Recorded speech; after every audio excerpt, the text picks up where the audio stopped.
everyone, Happy New Year, and I hope you had a beautiful festive season with your loved ones. For those of you who follow me on Instagram, you'll know that this is a scheduled upload because I'm currently on holiday right now in Europe. In the months ahead, I can't wait to share with you the luxury goods I believe I would have picked up. But today, on the topic of holidays, I thought I'd share with you everything I've learned about saving money when I travel.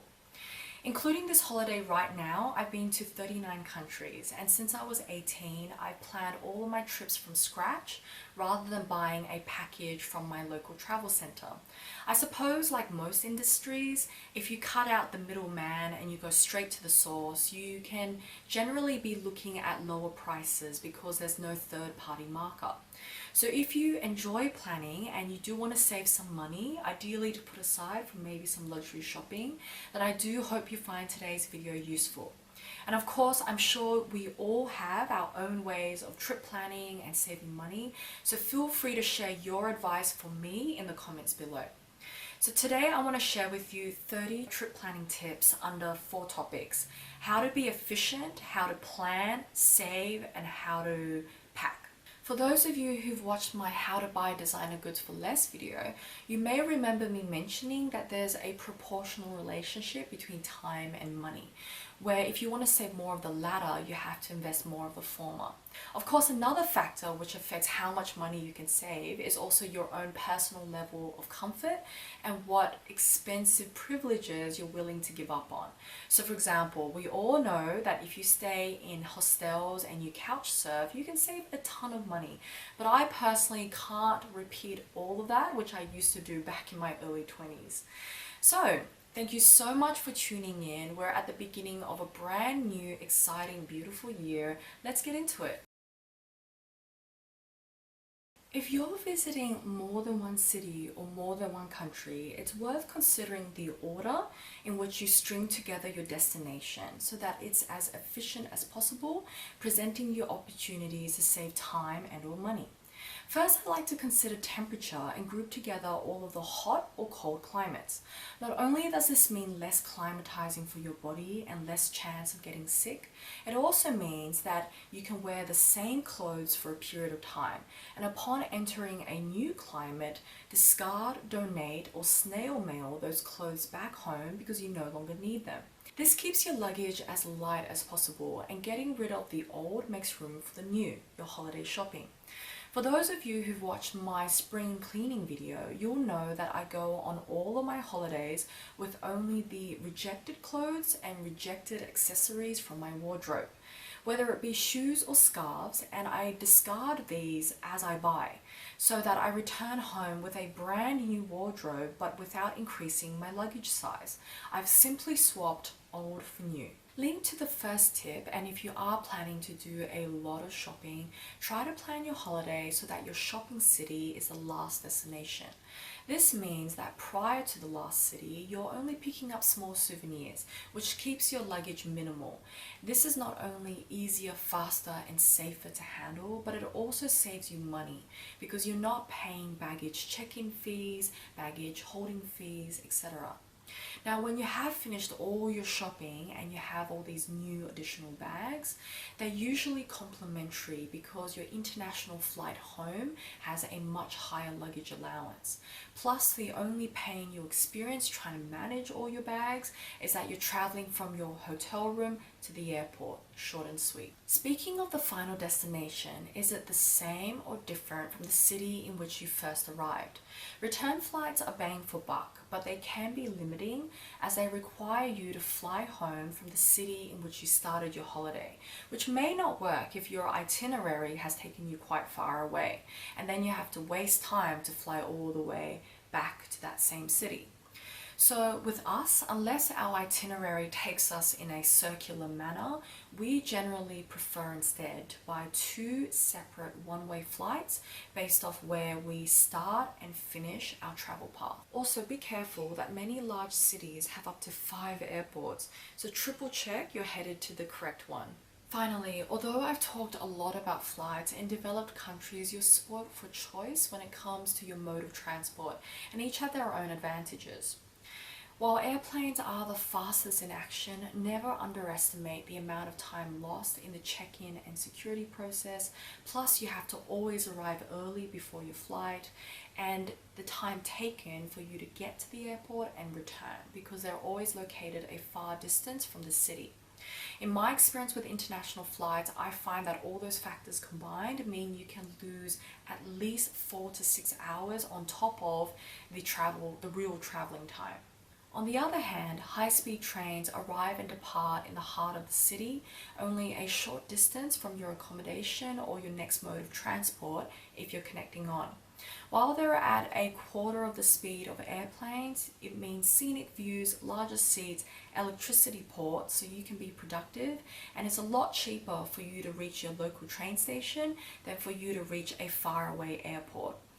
Sometimes you have to take planes, but otherwise I'm a huge fan of the high-speed train option. Like trains but slower, long-distance buses and ferries arrive and depart at main hubs in the city, making it very easy for you to jump straight into your tourist activities. The longer travel time can actually work in your favor if you plan it overnight and book a bed on the move. So falling asleep in one city and waking up in another is a great way of saving time on a packed travel itinerary. Not to mention money as well if you're willing to give up on comfort and privacy. Last but not least, there's cars and caravans for long distance travel. They're a fantastic option for scenic views, full flexibility on where you want to go, generous zero-cost luggage carrying capacity, not to mention possible accommodation cost savings since you can even sleep in your car if you need to. But do remember the costs associated with parking, tolls, insurance, and it requires that at least one of you is not suffering traveler's fatigue because you want to be alert, especially if you're driving on the opposite side of the road, or you're deciphering signs in a foreign language, or you're driving in extreme weather conditions. I'm really curious to know what format everyone uses to trip plan because my go-to is always grids. I have 6 columns. It's date, city, transit, accommodation, bookings, and weather. Every row symbolizes a day in the holiday, and altogether the table format makes it really easy to cut, copy, and paste my itinerary so I can quickly test different options until I find the one that works best. The rows capture the day of the week and the number in the month so that I can make sure I'm in the right place at the right time. For example, you wouldn't want to be in a party city on a Tuesday when you're aiming for Friday or Saturday, and you wouldn't want to be sightseeing on a Monday when most museums are closed. The number in the month ensures that I don't miss out on festivals, not to mention public holidays where businesses are likely closed or there are surcharges and you may need to book earlier if there's increased demand. Use the rows to capture time differences, which really comes into play when you take long distance flights.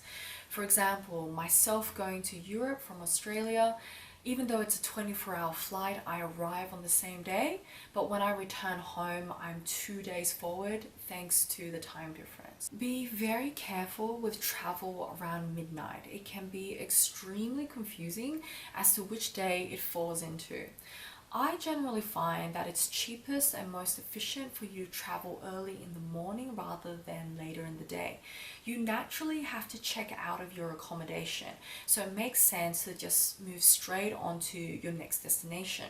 On the other hand, if you check out and you want to spend half a day sightseeing and then travel at night, you have to spend time and money finding a place that can hold on to your luggage. The time you lose is doubled because you have to make your way there to drop everything off and then make your way there again to pick everything up, especially if where they're holding your luggage isn't on the way to either your airport or your sightseeing destinations. Once you've planned, booked, and paid for everything on your holiday, I like to collect together a copy of all the documents in a single online storage platform like Google Drive or Dropbox. In the event my printed copies are lost or my laptop is stolen or my phone is damaged, I can use any internet connection and any device to access my online copies. Documents are numbered in the order that they're relevant so that the files are easy to navigate.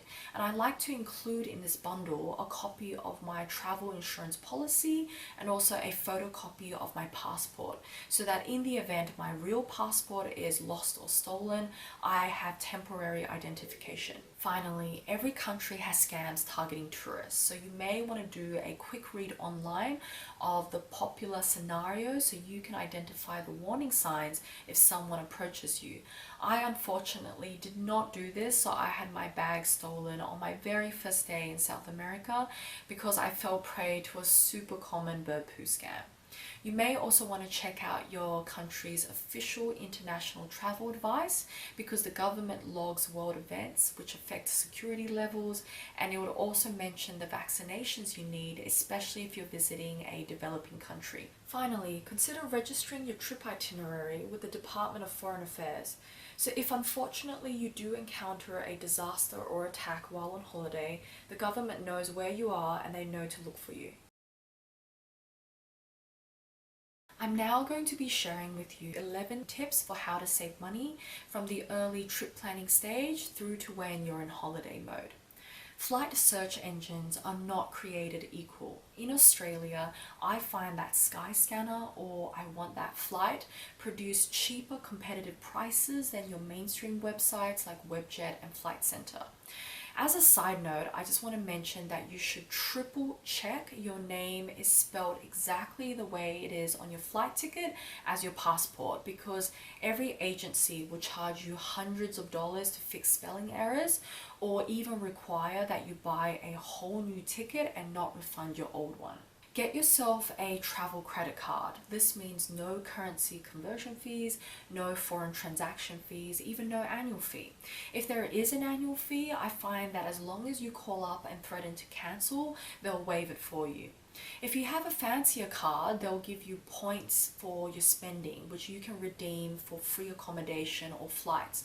So for example, on our trip now, our Moscow hotel in Russia didn't cost us a cent. It was complimentary from our credit card. Fancier credit cards also include benefits like complimentary travel insurance, which save you a couple of hundred, alongside complimentary lounge access at the airport, so that you can have free drinks and free meals while you're waiting.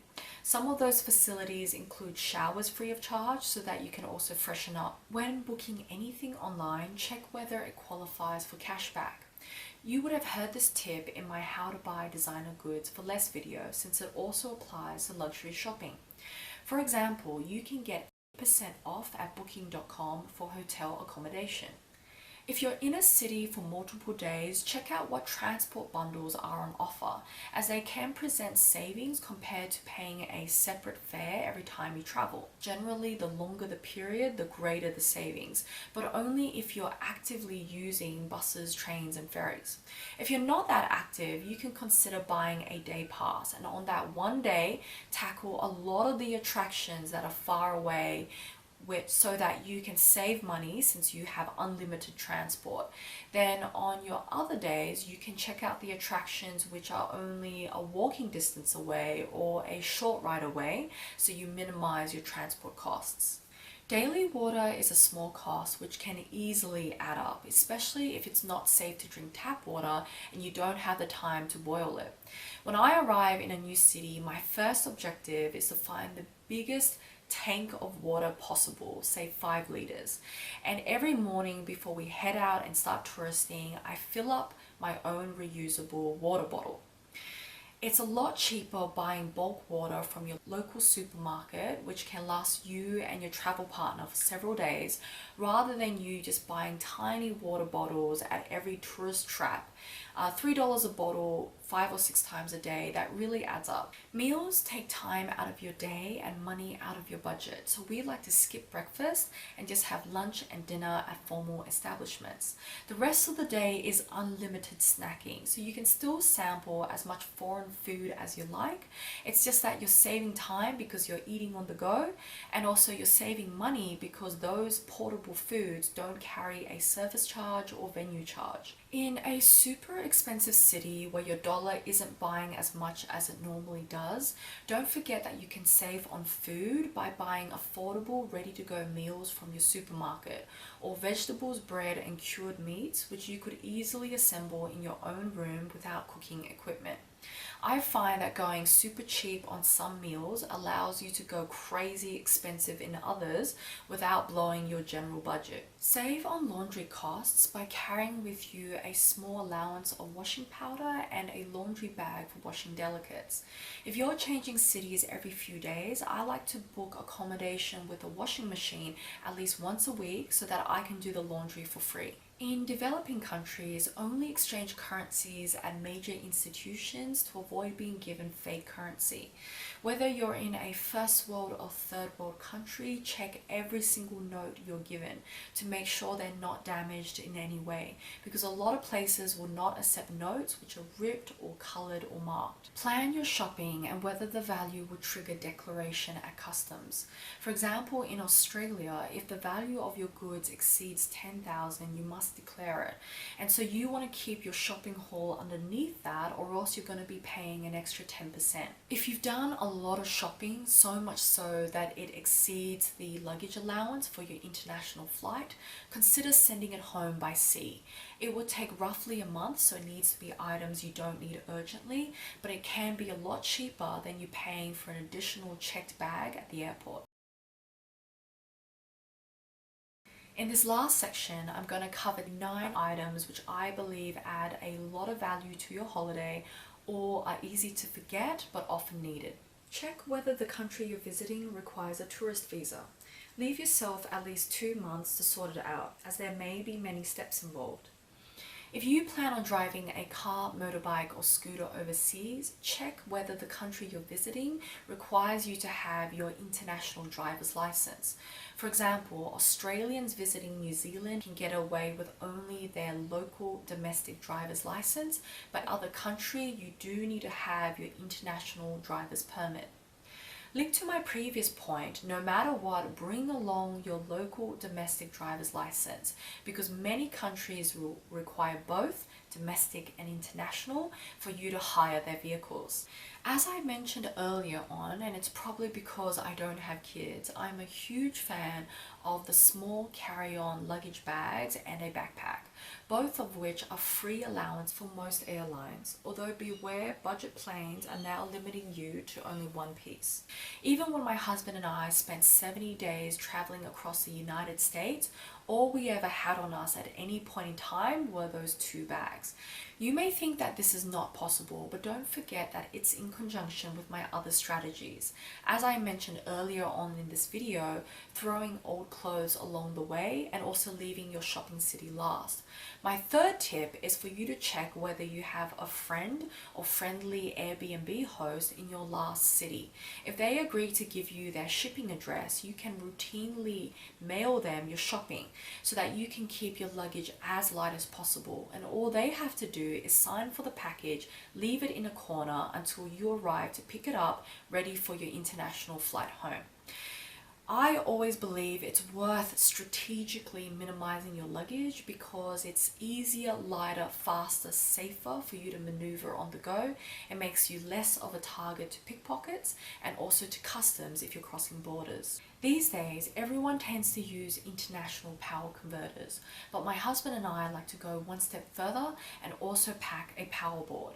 Every night between the 2 of us, we're charging 2 phones, 1 camera, 1 laptop, 1 headphones, which is a minimum of 5 devices. And you can't be guaranteed to find enough plugs when you're in a bare room or in transit. Having a power board means guaranteed power for all your devices because all you need to find is 1 unit, and it's easy for you to set up and pack up in a rush, and there's no risk of you leaving a device behind because it's all bundled together. In Australia, we're pretty lucky in that we don't have pickpockets, but it does mean that my husband and I have minimal capability in terms of protecting our belongings overseas. For that reason, we embrace the dorkiness of travelers' pouches. I personally personally find that they're less ugly worn around your neck rather than on your stomach, where they make you look like you put on weight. They're easier to conceal in colder climates underneath all your layers, and there's no obvious bulges. On top of the traveler's pouch, my husband and I like to carry a wallet or coin purse with enough money for the day, and also with some unimportant cards. The cards are to make the wallet or coin purse look authentic, so that if we ever get mugged, we can hand it over without a fight, making it look like it's all we have, when in reality, our precious credit cards, our large cash notes, our passports, they're all safely still on our body. Since you'll wear your traveler's pouch all day long but rarely bring it out, you'll minimize unwanted attention from thieves as to where you keep your real valuables. As I mentioned earlier with buying big bottles of water, I always carry a reusable water bottle which is hard wearing and easy to clean. Always carrying a bottle means that you won't go thirsty. For example, on a budget plane where they charge for water, remember to fill up instead for free at the airport bubblers before you board. Never underestimate the usefulness of spare plastic bags. Always pack at least half a dozen. They'll come in handy for spare shoes or dirty clothes, wet swimsuits, wet laundry that didn't dry on time, or a makeshift garbage bag when you're in transit and you can't find a bin, etc. I'm now going to list some small everyday objects which are easy to forget but can add to your everyday convenience and comfort. Ideally, they will come free of charge from home rather than you spending time and money navigating a foreign country and a foreign language. On top of your essential multivitamins and medication, don't forget medicine for unwanted situations like allergy, pain relief, cold and flu, digestive issues, travel sickness, etc. Antiseptic if you get an accidental cut, and hand sanitizer for eating on the go. If you're in a warm climate, pack mosquito repellent and sunscreen. Floss so you don't have that feeling of food being stuck in your teeth for days. Lip balm and skin cream, because chapped lips and dry skin is not comfortable. If you're traveling for a longer period, pack nail clippers and a compact sewing kit. So if you pop a button or pop a seam on the go, you can fix it if you don't have the time to go emergency shopping. And finally, sunnies, compact umbrella and thongs, which I believe non-Aussies call flip-flops. Always bring spare locks with large drops so that it can fit as many situations as possible. You can use them to secure your luggage or your locker if you're in share accommodation. For improved comfort sleeping in transit, for example at the airport lounge waiting for your flight, pack an eye mask and earplugs. Noise cancelling headphones also double as earplugs, plus they also work as neck cushions because they help to prop your head up. So everyone, that brings me to the end of my video today, which is a summary of everything I've learned about how to travel efficiently and how to save time and or money in both the planning mode and the holiday mode. It'll be interesting to see when I transition into a mother and I'm packing for children and also for grandparents, whether I can still uphold all the tips that I have for you today. And please share your tips with me. I really want to learn from you. Next month, I'm excited to share with you what I would have picked up in Europe, not to mention that recently I've also picked up a limited edition Gucci collaboration bag. So I'm wondering which one I should reveal first. There are a lot of options. So have a great month. I'll see you again soon.